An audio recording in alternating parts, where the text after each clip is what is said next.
রাশিয়ায় ৮.৭ মাত্রার ভয়াবহ ভূমিকম্প, সুনামি সতর্কতা জারি। রাশিয়ায় আঘাত হেনেছে ভয়াবহ ভূমিকম্প, রিক্টার স্কেলে যার মাত্রা ৮.৭। এই শক্তিশালী ভূমিকম্পের পর প্রশান্ত মহাসাগরীয় অঞ্চলে জারি করা হয়েছে সুনামি সতর্কতা। গত কয়েক দশকের মধ্যে এটি সবচেয়ে ভয়াবহ ভূমিকম্প বলে জানিয়েছে কর্তৃপক্ষ।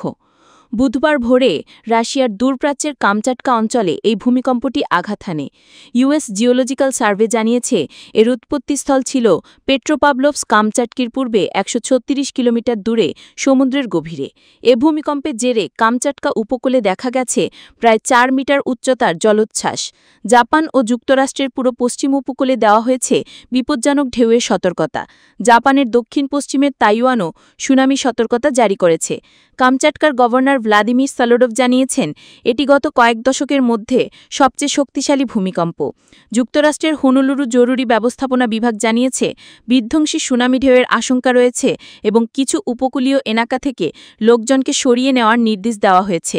এর কিছুক্ষণ পর একই অঞ্চলে আরও দুটি ভূমিকম্প রেকর্ড করা হয়, একটি ৬.৯ এবং অপরটি ৬.৩ মাত্রার। ভার্জিনিয়া টেক বিশ্ববিদ্যালয়ের সুনামি বিশেষজ্ঞ রবার্ট ভেইস জানিয়েছেন পরিস্থিতি গুরুতর এবং এটি নিয়ে উদ্বিগ্ন হওয়াটাই স্বাভাবিক। জাপান আবহাওয়া সংস্থা জানিয়েছে সকাল ১০টা থেকে হোক্কাইডোর উত্তরে ৩ মিটার পর্যন্ত উঁচু ঢেউ আছড়ে পড়তে পারে এবং ধীরে ধীরে তা দক্ষিণ দিকে সরতে পারে। সৈকত থেকে দূরে থাকার জন্য জনসাধারণকে সতর্ক করা হয়েছে।